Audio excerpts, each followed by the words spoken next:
చూడండి 8 చర్చికి వచ్చామండి నైటు. అయితే అప్పుడే మాకు ఎదురవుతున్నారు చూసారుగా, బాలయేసుని మరియం తల్లిని ఊరేగించుకుంటూ చర్చి లోపల నుంచి బయటకు వచ్చేసారు. ఎంత పెద్ద గ్రౌండో, ఆ గ్రౌండ్లో పెద్ద చర్చి అండి. ఎంతమంది జనం పడతారంటే అంతమంది. ఇప్పుడు సగం మందే బయటకు వచ్చారు, లోపల భోజనాలు జరుగుతున్నాయి. అసలు ఇక్కడ నుంచుంటేనండి అత్తరు స్మెల్ గుమాలిచ్చి కొడుతుంది అనుకోండి. అది ఏదో ఫ్లవర్స్ మంచి స్మెల్ అండి. మనుషుల మీద ఇట్లా చల్లారు పాస్టర్ గారు. అందరి మీద దగ్గరకు వచ్చి ఇట్లా చల్లుకుంటూ పోయారు అందరి మీద. అబ్బా, నా ఒంటి మీద పడగానే నాకైతే ఎంత మంచిగా, నాకైతే స్వస్థత జరిగింది అనిపించింది అనుకోండి. నా కాడున్న రోగాలన్నీ పోయాయేమో అనిపించింది. అట్ట అనిపించింది అనుకోండి. హ్యాపీగా చాలాసేపు నుంచున్నాము.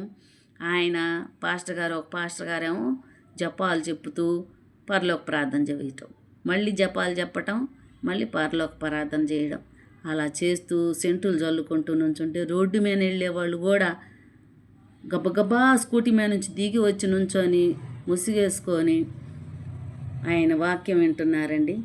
మాకైతే చాలా చాలా హ్యాపీగా అనిపించింది, సంతోషంగా. ఇవేనండి సంతోషం. ఇంట్లోకి వెళ్తే ఇద్దరం ఒక్కడమే ఏందోలాగా ఉంటుంది. ఇలాగొచ్చామంటే ఎంత హాయిగా హ్యాపీగా ఉంటుందో. మా చెల్లెలు ఫోన్ చేసిందండి, మా పెద్ద చెల్లెలు, రా ఎప్పుడు వస్తున్నారు అని. వస్తున్నామమ్మా అని చెప్పాము. వాళ్ళు ఇంకా ముందు వస్తారండి. మా ఇంటికి దగ్గర కాదు, దూరం. ఎంత దూరం, వాళ్ళే ముందు వస్తారండి. నాకైతే అసలు వండర్ అనిపించింది మా చెల్లెళ్ళు ప్రేయర్ అంటే. అంత బాగా ప్రేయర్ చేసుకుంటారు ఇద్దరు చెల్లెళ్ళు. అంత ఆ ప్రేయర్లో మునిగిపోతారనుకోండి. నాకు కూడా ప్రేయర్ చేస్తారు. పాస్టర్ గారు ఎదురైతే ఆయనకి చందాలు ఇచ్చి ప్రేయర్ చేయించుకున్నాము. చాలా బాగా చేశారు ప్రేయరు. మేము లోపలికి వెళ్ళిపోయామండి. ఇదంతా అయిపోయాక అందరు మళ్ళీ లోపలికి వెళ్ళిపోయారు. ఎందుకంటే వీళ్ళంతా భోజనం చేయాల్సిందే. ఒక్కళ్ళు కూడా తినకుండా పోటానికి వీల్లేదు. అయిపోయిందనుకోండి, అప్పటికప్పుడు జనాల్ని నుంచోబెట్టి వండుతారండి భోజనాలు. ఎంత రుచిగా ఉంటాయో చెప్పలేం. కూరలు కానీ అంత బాగుంటాయి.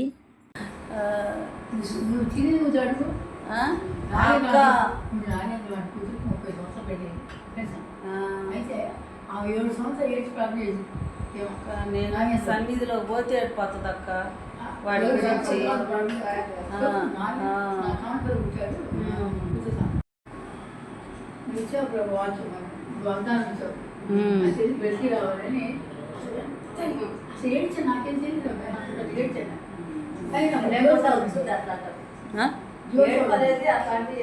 జ్యోతి వాడు పైన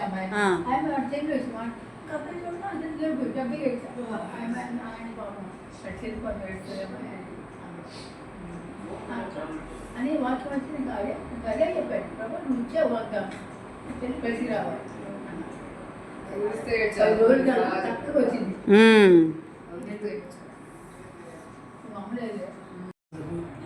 బార్బీ టైప్ ఇష్టమా?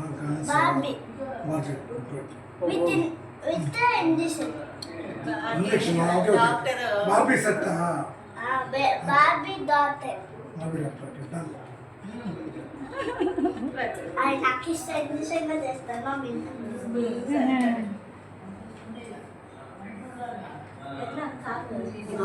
మళ్ళీ పొద్దున చేస్తా. పొద్దున మళ్ళీ ఎక్కడా